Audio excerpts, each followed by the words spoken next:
Hello po mga kababayan, si Dante Maravillas, Bicolano vlogger, broadcast journalist from Albay. O ito na po mga kababayan yung mga senador na sabit sa insertions. Kaya pre-sure nila si Ping Lacson na mag-resign bilang chairman ng Senate Blue Ribbon Committee. Kasi tingin nila si Ping Lacson, sinisira daw yung buong Senado. Burning the whole house. Nang sabihin ni Ping Lacson, mga kababayan, na almost all senators ng 19th Congress sabit po sa insertions. Kaya galit sila kay Ping Lacson. O ngayon, ito po yung mga lista ng mga senador. Pinablis na as exposed by Katunying, Anthony Taberna. Kaya naman pala galit kayo kay Ping Lacson. Oh. Tabernas reveals partial list of alleged Senate insertions in 2025 budget. Ayan po. Broadcaster Anthony Taberna sabi sa report ng Impact Leadership, on Sunday released a partial list of alleged budget insertions by senators in the 2025 national budget following criticism directed at him online.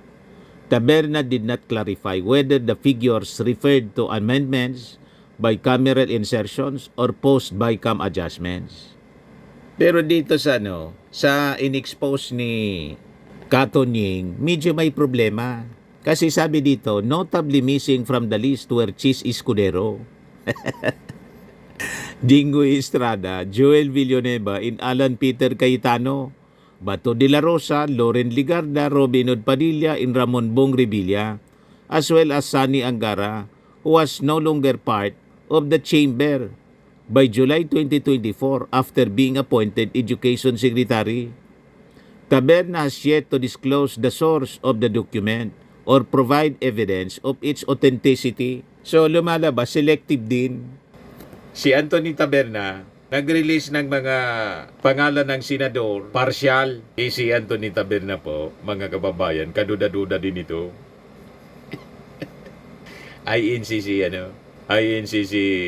Anthony Taberna. Alam naman po ninyo kung saan naka-alyansa ang INC. Si Marcoleta po, INC. Talaga Mr. Maravillas, lahat may problema. Ayan yung mga napangalanan, lalo na si Jingoy, si Chis Escudero, mga kaalyado to. Si Bong Revilla, nasabit ito sa testimony ni Bryce Hernandez. Lalo na si Jingoy, saka si Joel Villanueva.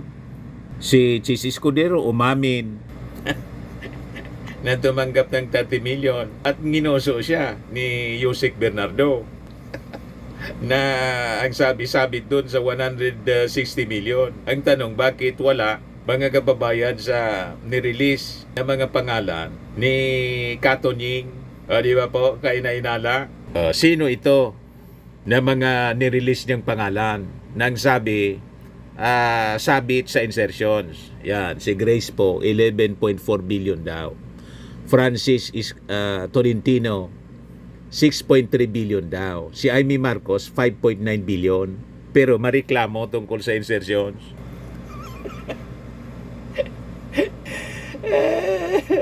Sige, reklamo tungkol sa insertions na pangalanan sa insertion po. Pangapat, si Rafi Tolfo, 5.18 billion.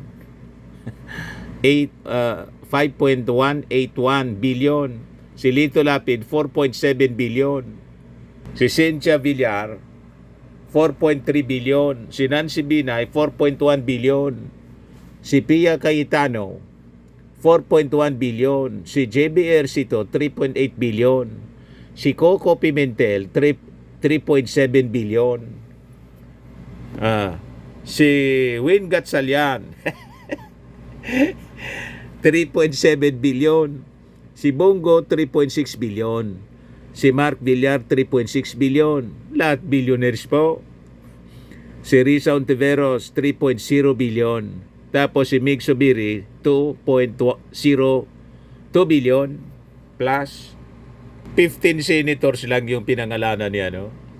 Nirelease na pangalan ni Katunying. Pagkatapos, missing mga kababayan yung mga tanyag na senador na sabit. Si Chis Escudero, si Jingo Estrada, si Joel Villanueva, si Alan Peter Cayetano, ganun din. Si Bato de la Rosa, hindi na mention, si Loren, Robin Hood, si Bong Revilla, pati si Sani Angara. Sabi, si Sani Angara man lang daw po yung wala. So bakit di niya sinama yung mga yung mga napangalanan po ni Engineer Alcantara at ni Bryce Hernandez? Di ba? Kaduda-duda yung mga expose ni Anthony Taberna. Pag kami Katunying, selective ka? Sabi dito ng mga nag-react, bakit ganon yung lista ni Taberna? Halatang may gustong pagtakpan. Sabi ni Jet Gabriel, source ni Taberna, source Mariusep. Sabi ni Jace Mendoza, mas credible pa si Ogie Diaz kaysa kay Kataning, Tonying. Sabi ni Lucito Montialto, baliktad yata yung lista. Sabi ni GR, yari ka sa kapwa mo DDS, niyan Taberna, pati mga BBM fanatics. Sabi ni Albert Labina, Taberna wala ng kredibilidad, kawawang cowboy. Sabi ni Tutitski Miralles Birongoy, sinama niya ang isa pang matinong senadora. Sabi ni El Sikat, nag-post na rin lang kayo nito, lubos-lubusin nyo na. Sana sinaman nyo na ng paliwanag kung anong ibig sabihin ng amendments by cameral insertions at post-by-cam adjustments. Panindigan mo na ang post mo para ma-educate ang mga makakabasa.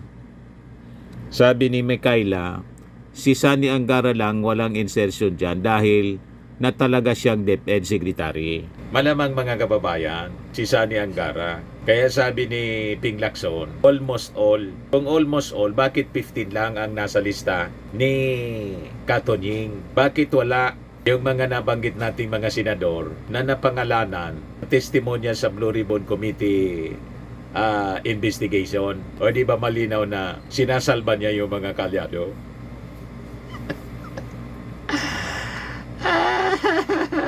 O ngayon, idagdag ko na lang po ito. Sabi ni Ping Lacson na nag-resign na po as chairman committee ng Blue Ribbon. Yung Senate ko rumoran niya, old rehashed Saywar tactic. So pinasinungalingan mga kababayan ni Lacson ang panibagong leadership change sa Senado. Hindi niya totoo.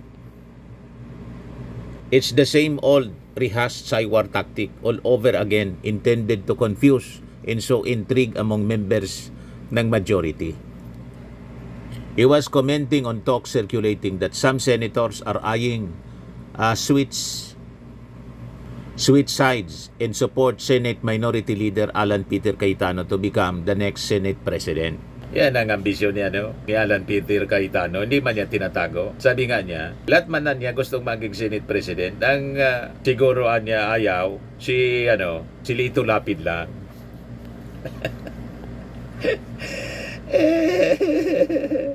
Lahat ambisyoso po, mga kababayan.